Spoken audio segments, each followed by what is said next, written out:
Okay, so on to page 2 of our notes.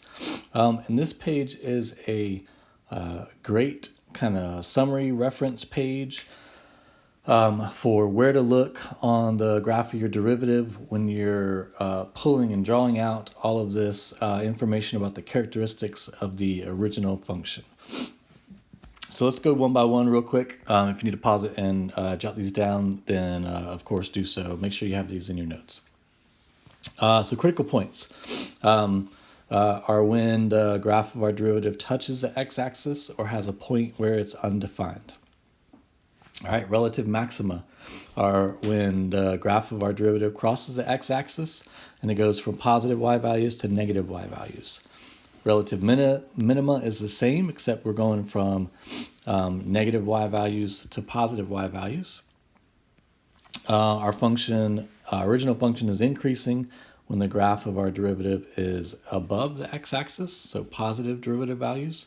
It's decreasing when our derivative values are below the x-axis, okay, negative derivative values. Our points of inflection on our original are where the slope of the graph changes from positive to negative or from negative to positive.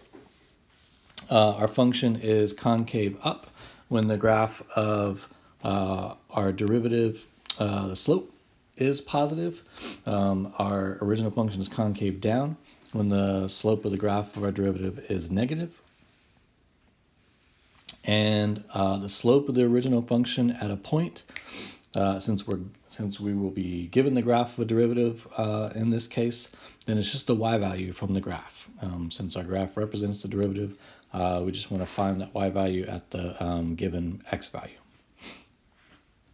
All right, so on to page 3. Example 2, we're given another graph of a derivative function. We've got a closed interval from 0 to 8, and we're told that it has horizontal tangents at x equals 2, x equals 4.75, and x equals 6.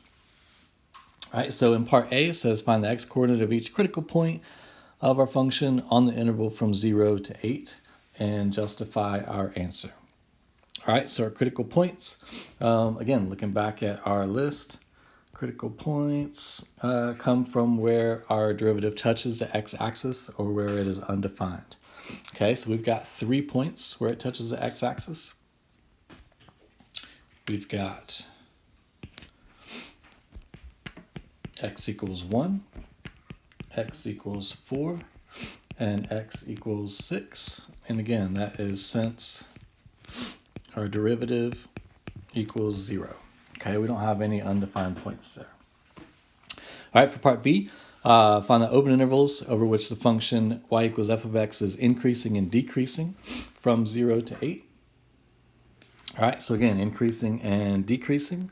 Looking back at our reference is when our derivative is either above or below the x-axis. So our function is increasing when it's above. So those are the intervals from 0 to 1, from 4 to 6,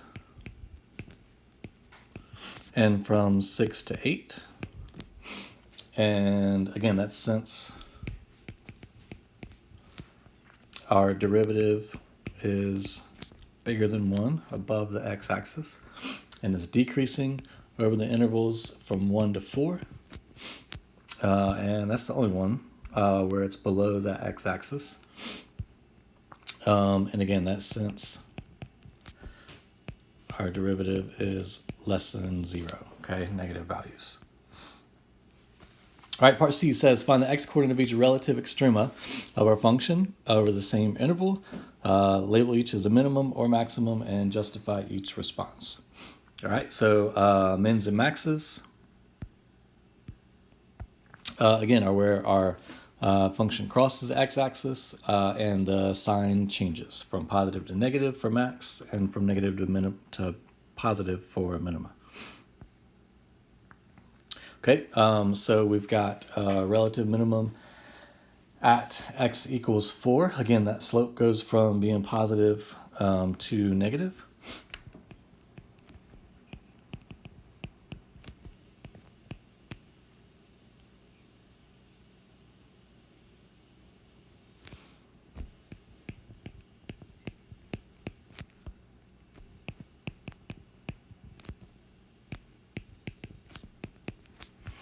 All right, and we've got a relative max at x equals 1. It's another one of our critical points.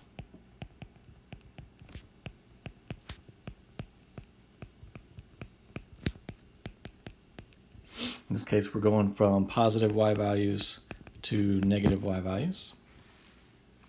And notice that 6 was also a critical point, looking back in part A. But notice on 6, it's one of those kind of even multiplicity roots to where it doesn't actually cross the x-axis and change signs. On either side of 6, it is positive y values. So since f prime doesn't change sign, 6 is not one of our extrema. All right, in part D, we're looking for the points of inflection. Again, that's where our second derivative is undefined or equal to 0, and they change sign on either side. We've got points of inflection at x equals 2, x equals 4.75, and x equals 6. All right, they give us in the directions that at these 3 points we have horizontal tangent lines. All right, horizontal tangent lines have a slope of 0, so that's what we're looking for there. All right, and let's see, for a justification, since our second derivative changes sign on either side of them,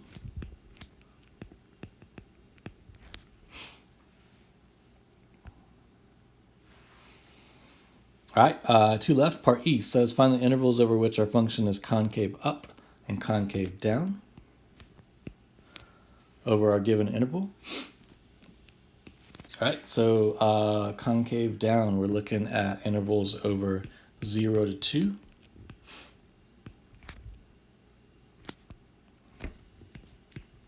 And 4.75 to 6. And that is since our second derivative is negative. And our function is concave up when we're going from 2 to 4.75. And then again from 6 to 8. And we're concave up when our second derivative is positive. All right, again, that's looking at those slopes of those values. Again, looking at just that last one from 6 to 8. All those slopes are positive. We're increasing derivative there. All right, last one, F says let g of x equal x squared minus f of x. We want to find g prime of 2.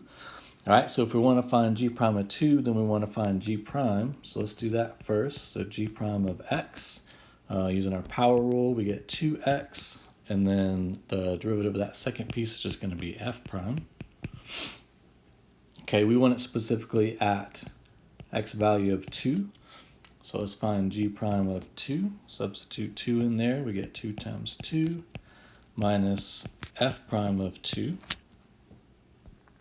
All right, 2 times 2 is 4. F prime of 2. Again, the graph that we're given is f prime. So if we go to 2 and we find the y value at x equals 2, that's looking like negative 2. All right, so be careful. We've got minus a negative 2. So let's say plus a positive. So that equals 6. All right, so g prime of 2 equals 6.